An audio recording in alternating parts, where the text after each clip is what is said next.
and welcome to another episode of Mac Minute. Last week we talked to you and showed you about how easy it is to add mail accounts to your Apple Mail program.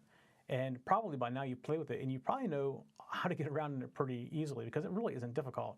This week we're just going to walk through the interface just a little bit just to give you a little bit of background and maybe some things you didn't know about and stuff like that as well. So let's go ahead and open up the mail program, and I already have it running in the background here, so let me get down here and open it. And one of the things you would probably notice when you first start mail for the first time is this is how it looks. And it's actually, you're wondering where some things are that you're used to. Especially if you use Outlook, you're used to the bar on the side that gives you some information. That bar is there. It's right here under the show. So we're going to go ahead and click on show. And there you see your file structure that you're kind of used to seeing. And if you scroll down, you can see that you have I have Yahoo in my Gmail file structures down here beneath this. So that is quickly how you get to your folders. Now, up here at the top, you have a button that looks like a pen and a piece of paper, which is a compose new message. And then to the left of that, you have get new messages. So if you ever want to check your messages, you can just click on this little button and it'll start downloading your messages. Most times it'll do it by itself and every couple minutes anyways. But if you're waiting for something and somebody on the phone with customer support or something and they send you something, you can click this button and kind of make it hurry up and check your mail for you. So to compose an email, you come over here and you click on this compose button, just like this, and a new message comes up. And this works like most other mail programs. So what you have is your two addresses, you have your CC address, and your subject. And then if you have multiple emails, right here you can see that I have two different email addresses that I can send email from. So I can say, there it is, it's going to go through Yahoo instead. So that's what that does if you have multiple email accounts. And you can set up a default, and we'll walk through the defaults in another episode for mail preferences. But in the mail preferences, I'll tell you how you get there because it's pretty easy to figure it out for yourself. If you go to mail and go to preferences, and you'll see in there all kinds of options you can set up for preferences. So in the new message window, you have your attachments right here. And we're going to talk about attachments in another episode, how the other ways to attach. If you're coming from a PC, you probably know of this button where you click the button and you go and you find the file you want to attach and choose the file. And that works just fine. However, on the Mac, there's other ways you can do that as well. And then up top here, you have other options like putting photos in from iPhoto, which is another episode we're going to talk about as well, because there's multiple ways you can do this. And this particular computer, I don't currently have an iPhoto library, but we will have one put in here for future episodes. And then over here to the right, you can actually change the style of your email. And say you want to use the dots. So this would be like happy birthday.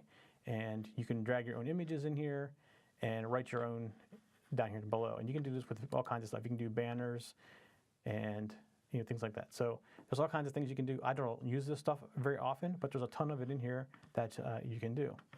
So let's go ahead and we're going to take that away.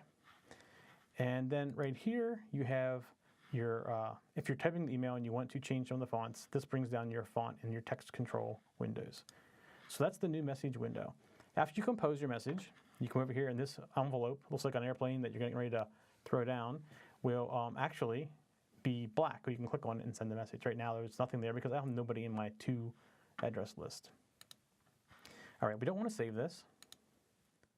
So when you're back here and if you click on email, you see these little blue dots. These blue dots mean that the mail has not been read yet. I'm going to click on one of these in a second, but you notice how this is yellow and this one's kind of like a yellowish, well, it's yellow brownish kind of color.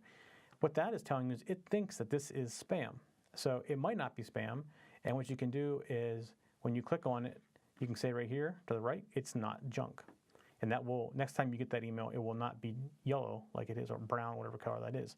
And also because it thinks it's spam, by default, it's not going to load any images. So I could click on load images and it'll load images. I don't think Steam really has any images in it that I'm aware of. It does not.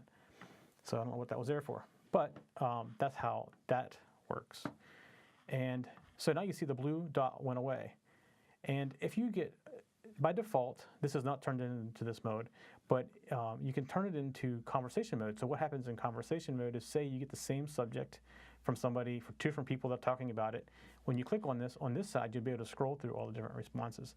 Now, I don't have anything here I can only show you with that. Oh, maybe I do. Actually, I do. So this is an email. I'm not quite sure who it's going from or to, but you see there's 2 emails here, and that's because this is the stream of emails for this conversation. So it is turned on in this particular instance right here.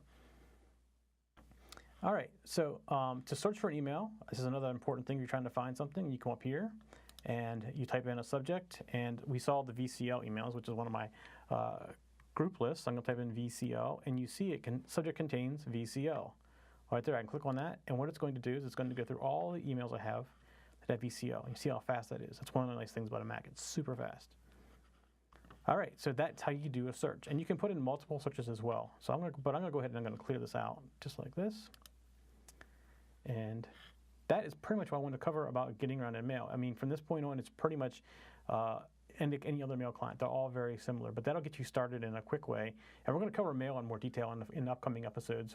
Some of the options that are in mail, how to send pictures, and there's multiple ways you can send pictures. How to send attachments outside of using that little paperclip button, because there's better ways. Actually, I think there's a lot better ways. And Mac has that all built in, and we're going to show you all that stuff too. However, what you're used to if you're coming from a PC with the paperclip button still works just fine. That's it for Mac Minute this week. We'll see you next week.